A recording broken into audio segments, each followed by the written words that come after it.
എല്ലാവർക്കും നമസ്കാരം.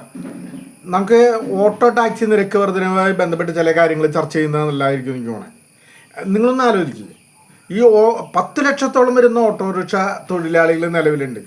ഏകദേശം ഒട്ടും കുറയാതെ തന്നെ ടാക്സി ഡ്രൈവർമാർ നിലവിലുണ്ട്. ഇവരുടെ അവസ്ഥ വളരെയധികം പരിതാപകരമാണ്. എല്ലാവർക്കും അറിയാവുന്ന കാര്യമാണ്. ഒരു തൊഴിലാളി പക്ഷം നിലപാട് സ്വീകരിച്ചുകൊണ്ട് അല്ലെങ്കിൽ തൊഴിലാളി വിരുദ്ധ നിലപാട് സ്വീകരിച്ചുകൊണ്ടാണ് ഇന്നത്തെ നിലവിലുള്ള ഭരണകൂടങ്ങളൊക്കെ തന്നെ ഈ മോട്ടോർ വാഹന മേഖലയായിട്ട് ബന്ധപ്പെട്ട് പോകുന്നത്. യൂണിയനുകളിൽ നിന്ന് വ്യത്യസ്തമൊന്നുമല്ല. INTC ആയിക്കോട്ടെ, HMS ആയിക്കോട്ടെ, അതേപോലെ തന്നെ CIT ആയിക്കോട്ടെ, AITC ആയിക്കോട്ടെ, മുഴുവൻ ഭൂരിഭാഗം വരുന്ന യൂണിയനുകളും യഥാർത്ഥത്തിൽ തൊഴിലാളി പക്ഷ നിലപാട് സ്വീകരിക്കുന്നില്ല. അവർക്ക് ജാഥയുടെ നീട്ടം കൂട്ടുന്നതിനും വോട്ട് കിട്ടുന്നതിനും വേണ്ടി മാത്രമായിട്ട് ഈ യൂണിയനുകളൊക്കെ തന്നെ മാറിക്കൊണ്ടിരിക്കുന്ന ഒരു അവസ്ഥയിലേക്കാണ് മാറിക്കൊണ്ടിരിക്കുന്നത്. തൊഴിലാളി പക്ഷ നിലപാടുകൾ സ്വീകരിക്കുകയോ അല്ലെങ്കിൽ തൊഴിലാളികളുടെ ന്യായമായ ആവശ്യങ്ങളോ അവകാശങ്ങളോ നേടിയെടുക്കുന്നതിന് വേണ്ടിയുള്ള ഒരു സമരമാർഗങ്ങളൊന്നും ഇന്നത്തെ കാലഘട്ടത്തിൽ നടക്കുന്നില്ല എന്നുള്ളതാണ് ഏറ്റവും വലിയ നമ്മൾ മനസ്സിലാക്കേണ്ട ഒരു കാര്യം. 10 ലക്ഷം ഓട്ടോറിക്ഷക്കാർ നിലവിലുണ്ട്. ഇവരുടെ ഉപജീവന മാർഗം എന്ന് പറഞ്ഞാൽ വളരെയധികം പ്രതിസന്ധിയാണ്. ഒരു കുടുംബം പോറ്റണമെന്നുണ്ടെങ്കിൽ ഇനി വേറെ കളിയാക്കിക്കൊണ്ട് പലരും പറയും ഓട്ടോറിക്ഷ ഓടിക്കുന്നവരും മടിയന്മാർ പണിയെടുക്കുന്ന പോലെ ഓട്ടോറിക്ഷ ഓടിക്കുന്നതിന് പകരം എന്തെങ്കിലും പണിക്ക് പോയിക്കോട്ടെ. എവിടെ പണിയുന്ന നിലവിലുള്ളത്? എന്ത് പണിക്ക് പോകും? നിലവിൽ ഒരു ജോലി സാധ്യത കേരളം പോലെയുള്ള സംസ്ഥാനത്തില്ല. ഒരു ജോലി ഇല്ലാത്തൊരവസ്ഥയിലൂടെ കടന്നു പോകുമ്പോൾ എന്തെങ്കിലും ഉപജീവനത്തിന് വേണ്ടി സ്വന്തം തൊഴിലവസരങ്ങൾ സ്വയം കണ്ടെത്തിക്കൊണ്ട് അവർ ഉപജീവനത്തിന് വേണ്ടി മാർഗം മുന്നോട്ട് കൊണ്ടുപോകുമ്പോൾ അതിനെ പ്രോത്സാഹിപ്പിക്കുന്നതിന് പകരം അതിനെങ്ങനെയൊക്കെ തന്നെ നിരുത്സാഹപ്പെടുത്തി എങ്ങനെയൊക്കെ തന്നെ അവരെ പ്രതികൂലാവസ്ഥയിലേക്ക് കൊണ്ടുവരാൻ കഴിയുക അതൊക്കെ ചെയ്തുകൊണ്ടിരിക്കുന്ന ഒരു അവസ്ഥയെ നമുക്ക് കാണാൻ കഴിയും. ഒരിക്കലും അംഗീകരിക്കാൻ കഴിയില്ല. ഒരു ജനാധിപത്യ പ്രക്രിയയിൽ തിരഞ്ഞെടുക്കപ്പെടുന്ന ഭരണകൂടം കഴിഞ്ഞ 5 വർഷക്കാലമായിട്ട് ഇതേപോലെ ഇന്ധനവിലയും അതേപോലെ ജീവിത നിലവാരവും ഉപ്പ് തുടങ്ങി കർപ്പൂരം വരെയുള്ള മുഴുവൻ നിത്യോപയോഗ സാധനങ്ങളും വില വർദ്ധിച്ചിട്ട് പോലും ന്യായമായിട്ടും അർഹിക്കുന്ന പരിഗണന ഈ മോട്ടോർ വാഹന മേഖലയിൽ കൊടുക്കലില്ല എന്ന് പറയുമ്പോൾ എങ്ങനെ അംഗീകരിക്കും സർക്കാർ?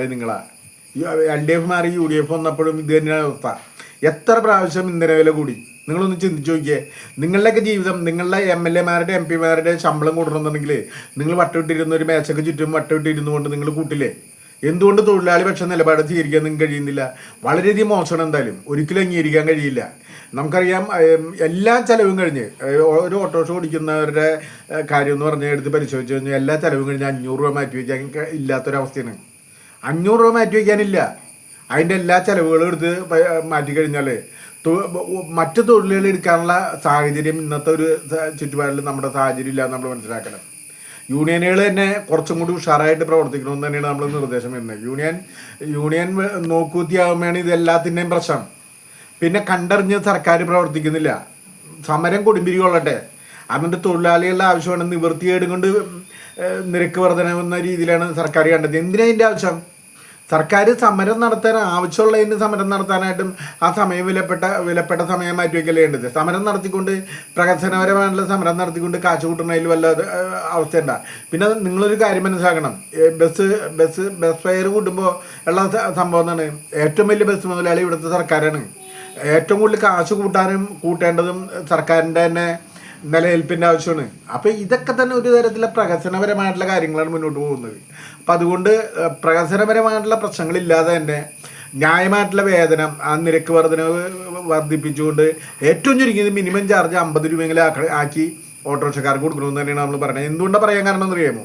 ഒന്നാമത്തെ, വണ്ടി ഓടിക്കാൻ കഴിയുന്നില്ല. ബ്ലോക്കാണ്, ഭയങ്കര ബ്ലോക്കാണ്. ബ്ലോക്ക് കൊണ്ട് തന്നെ മാത്രം നമുക്ക് വണ്ടി ഓടിക്കാൻ പറ്റാത്ത അവസ്ഥയാണ്. എവിടെ ടൗണിലേക്ക് വണ്ടി ഓടിക്കുമ്പോൾ തന്നെ ഒരു മിനിമം ചാർജ് പോകണമെന്നുണ്ടെങ്കിൽ ഒരു 5 കിലോമീറ്റർ ഓടേണ്ട ഗതിയിലാണ്. അപ്പോൾ അതുകൊണ്ട് ഏറ്റവും ചുരുങ്ങിയത് മിനിമം ചാർജ് 50 രൂപ ആക്കാന്നുള്ളതാണ് നമ്മൾ മനസ്സിലാക്കേണ്ടത്. നിങ്ങളൊന്ന് ആലോചിക്കുക, അതിന് ടാക്സ്, ഇൻഷുറൻസ്, ഫിറ്റ്നസ് ടെസ്റ്റ് നടത്താനായിട്ടുള്ള മീറ്റർ ടെസ്റ്റ്, അതേപോലെ പാർട്സുകളുടെ വില വർധനവ്, മെയിൻ്റനൻസ്, ഇത്രയും കാര്യങ്ങൾ മാത്രം നിങ്ങളൊന്ന് ആലോചിച്ചു. ഒരു ദിവസം വർക്ക്ഷോപ്പിൽ പോയി കഴിഞ്ഞാൽ 500 രൂപ പോലും മാറ്റി വയ്ക്കാൻ കഴിയില്ല. ഇതിനെല്ലാം തന്നെ പൈസ എവിടെ നിന്ന് മാറ്റി വയ്ക്കാൻ കഴിയുക? സഞ്ചാരയോഗ്യമായിട്ടുള്ള റോഡില്ല. മനസ്സിലാണ്ട്? സർക്കാരിൻ്റെ ഉത്തരവാദിത്തമാണ്. ടോൾ കൊടുത്ത് സഞ്ചരിക്കുന്ന റോഡുകളാണ്. സഞ്ചാരയോഗ്യമായിട്ടുള്ള റോഡ് നല്ല അറ്റകുറ്റപ്പണി ചെയ്യാനുള്ള സമയബന്ധിതമായിട്ട് ചെയ്യാനായിട്ട് ഇവിടുത്തെ സർക്കാരുകളൊന്നും തന്നെ തയ്യാറാവുന്നില്ല.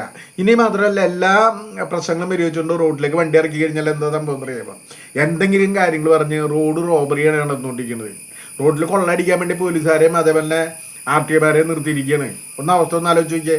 വേറെ പണിയില്ല അവർക്ക്. കള്ളന്മാർ പെരുകിക്കൊണ്ടിരിക്കുന്നു, മദ്യപാനികൾ പെരുകിക്കൊണ്ടിരിക്കുന്നു, ഏറ്റവും വലിയ അനാശാസ്യ പ്രവർത്തനങ്ങൾ നടന്നുകൊണ്ടിരിക്കുന്നു, കള്ളും ചാരായും അതേപോലെ മദ്യവും മയക്കുമരുന്നൊക്കെ തന്നെ നാട്ടിൽ സുലഭമായി. ഇതിനൊന്നും പ്രതിരോധിക്കാനോ അല്ലെങ്കിൽ മനുഷ്യൻ്റെ ജീവനും സ്വത്തിനും സംരക്ഷണം കൊടുക്കാനോ ഒന്നും നിങ്ങൾക്കൊരു താല്പര്യമില്ല.